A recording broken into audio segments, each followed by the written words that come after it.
भिशे महाराज हरिभक्त परायण, बलभीम महाराज हरिभक्त परायण, नाना राऊत महाराज हरिभक्त परायण, ओबाळे महाराज हरिभक्त परायण, तुळशीवाल्या मावशी महाराज हरिभक्त परायण, आमचे काय शिंदे महाराज पेटी मास्तर हरिभक्त परायण, आमची ज्योतिताई हरिभक्त परायण, आमचे ओवाळे महाराज हरिभक्त परायण, पंढरनाथ महाराज शिंदे हरिभक्त परायण, सर्व माझे माता भगिनी या ठिकाणी सर्वांना प्रणाम. रामकृष्ण हरी. करू का कीर्तनाला सुरुवात. हरिभक्त परायण जी रात्रंदिवस झटतात ते आमचे आदरणीय विभीषण महाराज यांच्यासाठी जोरदार टाळ्या वाजवा. हरिभक्त परायण आमचे सुखदेव महाराज ही मी पहिल्या दिवशी आले तेव्हापासून उपस्थित, जोरदार टाळ्या वाजवा. आणि माझ्या सगळ्यात जास्ती असणारी उपस्थिती कुणाची आहे तर माझ्या माता भगिनींची आहे. तुमच्यासाठी तुम्हीच एकदा जोरदार टाळ्या वाजवा. हा, आणि साधू संत महंत तपस्वी साधू आलेले आहेत त्यांचे चरणी कोटी कोटी नमन करते. या साधू संतांसाठी सुद्धा जोरदार टाळ्या वाजवा. आणि असताना या ठिकाणी 3 दिवस झाले ब्राह्मण मंडळी रात्रंदिवस आरडतात, मंत्र म्हणतात, त्यांना सुद्धा कोटी कोटी नमन. विठ्ठला विठ्ठला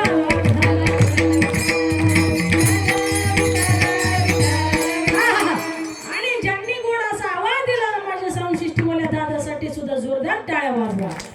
कारण त्या लेकरासाठी त्या बिचाऱ्यासाठी आजपर्यंत त्याचं कोणी नाव घेतलं नाही. असा आवाज कर तसा आवाज कर, असा आवाज कर तसा आवाज, पण त्याचं नाव कोणी घेतलं नाही. गोड अशी सिस्टीम आहे माझ्या दादाची. हा, चांगला आवाज दिला बरं का तुम्ही. हा, संत बाळूमामाच्या कृपेने, संत भगवंत दत्तांच्या कृपेने तुमची भरपूर भरभराटी होईल. माझा आशीर्वाद आहे. मी जिथं बोलीन तिथं साऊंड सिस्टीम घेऊन येत जा.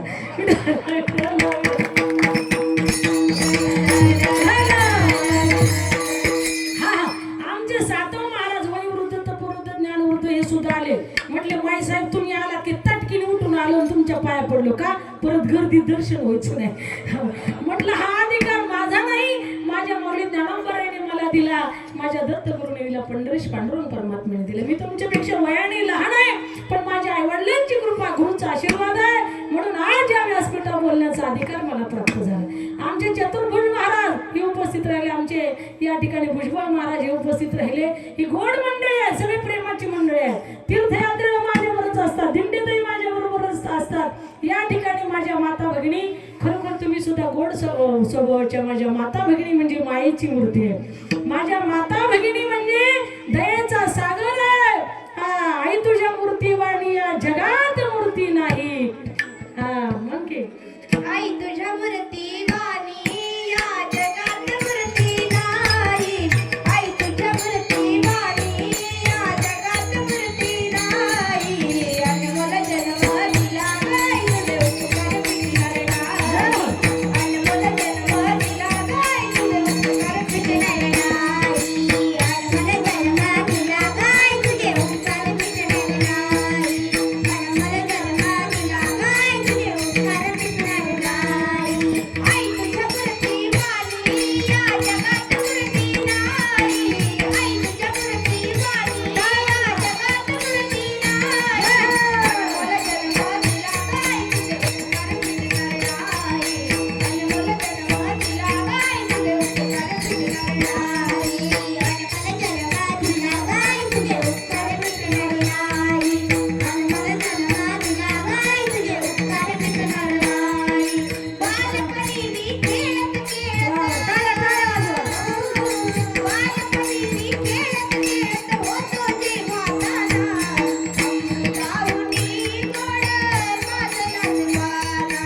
तुझ्या या प्रेमाची हो,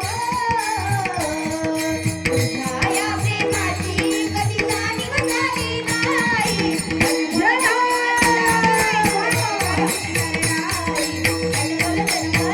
गाय तुझे उपकार फिटणार नाही. अनमोल जन्म दिला गाय तुझे उपकार फिटणार नाही. अनमोल जन्म दिला गाय तुझे उपकार फिटणार नाही. वा वा, जोरदार टाळ्या वाजवा लेकरांसाठी. आणि ह्या माझ्या आयाच आहेत सगळ्या, मायेच्या मूर्ती आहात तुम्ही, खरंच मायेच्या मूर्ती आहात बरं का. हा, तुम्हाला शतशः नमन. आमचे या ठिकाणी उबाळे महाराज, आप्पा महाराज उबाळे हे 3 दिवस झाले उपस्थित आहेत. गारठ्या गुरठ्याचं सगळं बरं का. जे ओळखीचे त्यांचे नाव घेतले, जे राहिले ओळखीचे नाही त्यांनी माफ करा. सगळ्यांच्या चरणी नतमस्तक होते. सगळे माझेच आहेत. हा, या ठिकाणी खरोखर माझ्या माता भगिनी, माझे सगळे पुरुष वृंद, या ठिकाणी 3 दिवस झाले आमचे तरुण मंडळ रात्रंदिवस या ठिकाणी झटतायत बघा, उभाच आहेत. हा, कुणी फटाक्या वाजवायला जाते, कुणी जार आणते, कुणी काही आणते, कुणी बाटल्या आणते, उभाच आहे ते लेकर. हे तरुण बांधवासाठी सुद्धा जोरदार टाळ्या झाल्या पाहिजे होता. हा, आणि या गावासाठी जोरदार टाळ्या झाल्या पाहिजे. सगळी गावातली लोक, लहान थोर, महिला मंडळ, पुरुष सगळे या ठिकाणी येऊन झटले बरं का. सगळ्यांनी उपस्थिती लावली. सगळ्यांसाठी जोरदार टाळ्या. कारण कसं आहे, आता कीर्तन म्हणजे काय, आताशी प्रस्तावना झाली. 4 वाजूस तर तुम्हाला सुट्टी. फक्त मागली मागे जाऊ नका. हा, नाही तर बुका लावता ना आम्हाला. विठाला विठाला.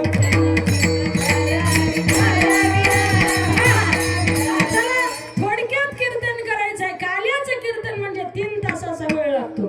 तेव्हा समाधान होते काल्याचं कीर्तन करून. पण आपल्याला आता 1 तास झालाय, पण त्यांनी ऑर्डर दिल्यामुळे अजून अर्धा तास लांबवायचं बरं का. टोपीवाले महाराज, काय टेन्शन आहे काय तुम्हाला? नाही ना काय, फ्रेश हसा मग. विठाला विठाला विठाला. हा, आता इथं कीर्तन करायला म्हणजे काय फारच आनंद आहे, फार मजा आहे. किती आनंद आहे इथं. फार साधू आहेत, संत आहेत, महंत आहेत, ज्ञानवंत आहेत, सगळेच आहेत बघा इथं. गुणवान मंडळी, कशाचीच काही कमी नाहीये. म्हणून जेवढा आनंद लुटता येईल तेवढा अर्ध्या तासातच लुटायचा बरं का. विठाला विठाला. सगळ्यांनी टाळ्या वाजवायच्या. करे टाळी बोला मुखी नाम. विठ्ठल विठ्ठल म्हटलं की टाळी वाजवायची, नाही तर कवा बी नाही वाजवायची. नाही तर घरी गेलं मालकाने चहा मागितला की तुम्ही म्हणता विठ्ठल विठ्ठल विठ्ठल विठ्ठल विठ्ठल विठ्ठल. मालक म्हणे ह्याला काय याड लागले का काय. चहा मी मागतो विठ्ठल विठ्ठल काय. जेव्हा विठ्ठल विठ्ठल म्हणायचं तेव्हाच म्हणा. चहाच्या टायमाला चहा द्या, नाश्त्याच्या टायमाला नाश्ता द्या, आणि सकाळी देवपूजा करताना विठ्ठल विठ्ठल म्हणा. टाळी वाजवा. कामामध्ये काम तुम्हाला म्हणता येतं विठ्ठल विठ्ठल. काही म्हणा राम राम. होईल जाईल भोश्राम, सुख होईल दुःखाचे. अशा पद्धतीने कामात काम सुद्धा तुम्हाला चिंतन करता येतं. परमात्म्याचं माझे चित्त तुझे पायी, राहू ऐसे करी काही, धरून या बाही भवा तारी दातारा. चतुरात शिरोमणी, गुण लावण्याची खाणी, मुकुटा सकळामणी, धन्य तुझी विठोबा. काल्याचं कीर्तन हे कलशस्थानी असतं. जोपर्यंत काल्याचं कीर्तन होत नाही तोपर्यंत कार्यक्रमाचा त्या ठिकाणी विराम होत नाही. हा, महाराज समारोप होत नाही. जोपर्यंत गंगा समुद्राला जाऊन मिळत नाही तोपर्यंत तिचं पळणं थांबत नाही. जोपर्यंत मंदिराचा कलश बसत नाही तोपर्यंत मंदिराचं काम पूर्ण होत नाही. आज मंदिराचं काम पूर्ण झालंय, कलश स्थापना झाली. आज सप्ताहाचा या ठिकाणी काय आहे तर विरामाचा दिवस आहे, समारोपाचा दिवस आहे. आणि तो कशाने समारोप होणार तर काल्याच्या कीर्तनाने. काल्याच्या कीर्तनामध्ये काय असतं, चरित्र ते उच्चारावे केले देवे गोकुळी. म्हणून गोकुळामध्ये माझ्या परमपरमानंद परमात्म्याने जे चरित्र केलं ती मी असं अर्ध्या तासामध्ये तुमच्या पुढे मांडणार आहे. आणि काल्याचं कीर्तन त्या ठिकाणी नंतर विराम घेणार, नंतर आरती होईल, नंतर प्रसाद होईल, नंतर घरी जा. आणि घरी गेल्याच्या नंतर भांडण करू नका. नाही तर मालक म्हणेन तिकडं बोंबला जाऊन बसली, गायाला पाणी नाही, चारा नाही, काही नाही. आजचे दिवस तुमचा मालक तुम्हाला काही म्हणणार नाही. दत्तगुरूची कृपा आहे, बाळूमामाची कृपा आहे. विठ्ठला विठ्ठला.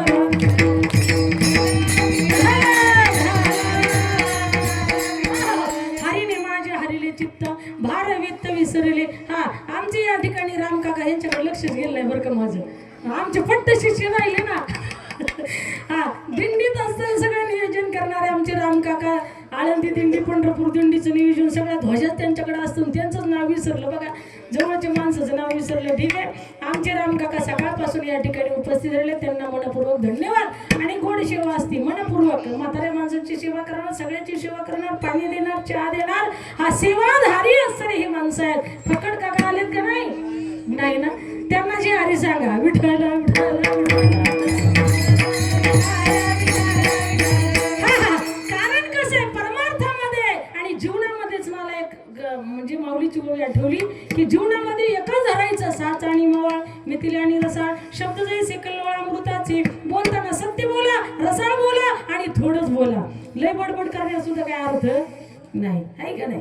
हा, थोडक्यातच तुम्ही त्या ठिकाणी परंतु सगळ्याला प्रेमाने बोला, कारण हे प्रेम हेच या जीवनामध्ये प्रेमाने तुम्हीच बातमी शंकर महाराज सांगतात, गोड बोललं की माणसं जवळ येतात, वाईट बोललं की नको नको नको, ती माणसं लई बेकार आहे वा, त्याची वाणी चांगली नाही, शिवीच दिली, अपमानच केला, आता तिकडे जायला नको असं म्हणतात. मग महाराज सांगतात चांगलं तरी बोलायचं आणि वाईट तरी बोलायचं. मग चांगलंच बोला ना, हा, वाईट कशाला? मग माऊली सांगतात साच म्हणजे सत्य, साच आणि मवाळ म्हणजे प्रेमाने बोला, मवाळकीने बोला. साच आणि मवाळ मितीने म्हणजे थोडं, आणि रसाळ म्हणजे असं वाटलं पाहिजे पुन्हा पुन्हा ऐकावं, अशी वाणी गोड असली पाहिजे, रसाळ असली पाहिजे. म्हणून बातमी शंकर, महाराज सांगतात, गोड बोललं तर लोक साखर टाकतात तोंडात आणि वाईट बोललं तर गचुरं धरतात. का रे, काय तुझं बिघडवलं मी? का मला शिवी दिली विनाकारण? धरतात का नाही? हे कशामुळे होतंय? ह्या जिबलीमुळे होतंय ना. हा, मग माऊली काय सांगतात? गोडच बोला. आणि हे मनुष्य जीवन परत नाही, पुनर्मित्र पुनर्भारयंत सर्व पुनर्लभी नश्वरम, पुढं हा. म्हणून महाराज सांगतात, हा देह कसा आहे? तर महाराज सांगतात, क्या भरोसा है इस जिंदगी का, साथ देती नहीं वो किसी का. क्या भरोसा है इस जिंदगी का, क्या भरोसा है इस जिंदगी का, क्या भरोसा है इस जिंदगी का, क्या भरोसा है इस जिंदगी का, साथ देती नहीं किसी का, साथ देती नहीं किसी का, क्या भरोसा है इस जिंदगी का, क्या भरोसा है इस जिंदगी का, क्या भरोसा है इस जिंदगी का, क्या भरोसा है इस जिंदगी का. वाह. श्वास रुक जाए चलते चलते, क्षमा बुझ जाए जलते जलते, दम निकल जाएगा रोशनी का, क्या भरोसा है इस जिंदगी का, क्या भरोसा है इस जिंदगी का, क्या भरोसा है इस जिंदगी का. जिंदगी का भरोसा नहीं है महाराज.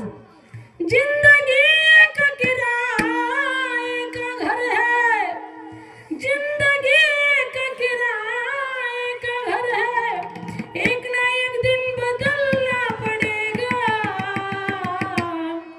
मौत जब तुझको आवाज देगी, घर से बाहर निकलना पड़ेगा. मौत जब तुझको आवाज देगी, घर से बाहर निकलना पड़ेगा. हा, महाराज सांगतात, जिंदगी किरायाचं घर आहे, किरायाचं, भाड्याचं घर आणि खाली कर. हा, भाड्याचं घर मालकाने खाली कर म्हणलं की करावंच लागतं. तसं हे शरीर सुद्धा भाड्याचं घर आहे, पंचमहाभूतांनी हे जरी दिलेलं आहे. ऐकालं तरी दुसरा येईल, हे जरी